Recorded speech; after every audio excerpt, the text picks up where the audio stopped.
Well, now for a closer look at the ongoing unrest in Nicaragua, let's cross to New Orleans and speak to Manolo Baca. He's an investments analyst at Faubourg Private Wealth. Thank you for joining us. Thank you. So let's start by walking us through the developments that led up to the Nicaragua unrest in the first place. Sure. So as it was outlined accurately in the report that we just saw, the crisis was sparked mainly by two events. First off, the fire of the second largest natural reserve in Nicaragua, Reserva Indio Maíz, which wasn't controlled adequately by the government. Nicaraguan university students started to protest, and then a few days later, President Ortega unilaterally passed reforms to the crumbling social security system, where he increased payroll taxes, increased social security taxes, and decreased the pensions of already retired Nicaraguans. So more people went to the streets, and they were met with violent repression from Ortega's Juventud Sandinista, which essentially is a government-backed clash force, and the police. So in the first few days of the crisis, people started to be killed by the police and by the clash forces, which exacerbated the movement. Hundreds of thousands of people joined the streets in protest, and Ortega rolled back the social security reforms. Now, this is quite a turnaround, because before the crisis, Nicaragua was considered really one of the top regional performers. So talk about how the economy got to this point.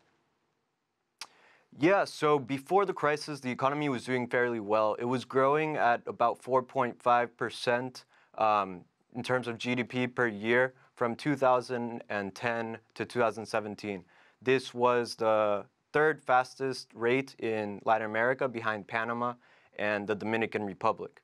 However, this was due mainly to Ortega's unofficial agreement with the big business of Nicaragua, where Ortega essentially said, let me do what I want to do with the government, and I will make things easy for you and let you do business. This essentially gave Ortega carte blanche to consolidate power and to profit from himself, essentially deteriorating democracy, deteriorating the government institutions of Nicaragua, deteriorating freedom of the press, and essentially just making this government incredibly authoritarian.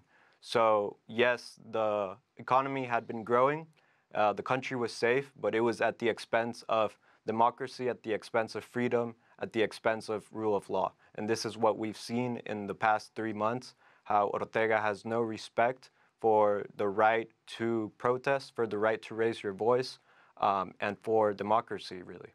Now, President Ortega has been in power since 2007. This is, in fact, his fifth-year term, and he's considered an ally of Venezuela and Cuba. So talk about the relationship between these three countries in recent years. Sure. So Cuba doesn't play a super strong or super important role in Nicaragua. Yes, they are Nicaragua's allies, but financially, they haven't been huge supporters of the Nicaraguan regime. Venezuela has. So from 2008 to 2015, $4.4 billion in aid flew from Venezuela to Nicaragua. And this was in the form of donations and loans. And it worked in a somewhat obscure way in which Venezuela sold petroleum to Nicaragua at a decreased cost to the Nicaraguan Petroleum Company. And the Nicaraguan Petroleum Company paid this money back within 90 days. However, the Venezuelan government at the same time extended a cash loan to a private entity called Gaduna. Gaduna is controlled by Ortega and his cronies. And through Gaduna, he has diverted Venezuelan cooperation in order to purchase telecommunications companies, media outlets, hotels, private security companies, and has used a part of that cooperation to fund social programs such as social interest housing that has further cemented his rule over the country. All right. Well, thank you so much for your insights, Manolo Baca there of Faubourg Private Wealth.